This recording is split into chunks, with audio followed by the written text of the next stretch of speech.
அனைவருக்கும் வெற்றி தமிழ் பயிற்சி அகாடமியின் சார்பாக இனிய வணக்கம். இந்த ஷார்ட்ஸில் நம்ம 10th ஜியாகிரஃபியில் இருக்கக்கூடிய இமயமலை பகுதிங்க.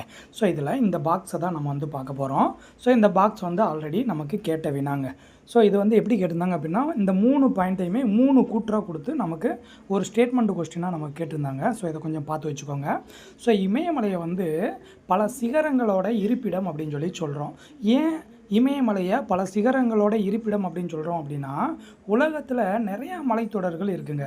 ஸோ அப்போ உலகத்தில் இருக்கக்கூடிய மலைத்தொடர்களை எல்லா மலைத்தொடர்களையும் காட்டிலும் அதிகமான சிகரங்கள் எங்கே இருக்குது அப்படின்னா இமயமலையில் தான் இருக்குது. அப்போ உலகத்தில் 14 உயரமான சிகரங்கள் இருக்குங்க. அதில் 9 சிகரங்கள் எங்கே தான் இருக்குது? இமயமலையில் தான் இருக்குது.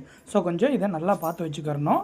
3மே ஸ்டேட்மெண்ட்டாக கொடுத்து நமக்கு எப்படி கொடுத்துருந்தாங்கன்னா, ஸோ இந்த உலகத்தில் இருக்கக்கூடிய 14 உயரமான சிகரங்களில் 12 சிகரங்கள் வந்து இமயமலையில் இருக்குன்னு அந்த ஸ்டேட்மெண்ட் மட்டும் தவறுதலாக கொடுத்துருந்தாங்க. ஸோ ஒரு பாக்ஸ் கொஸ்டின் எப்பயுமே பாக்ஸை நம்ம நல்லா படித்து வச்சுக்கிறணும். மிக முக்கியமான பகுதி, கொஞ்சம் நல்லா பார்த்து வச்சுக்கோங்க.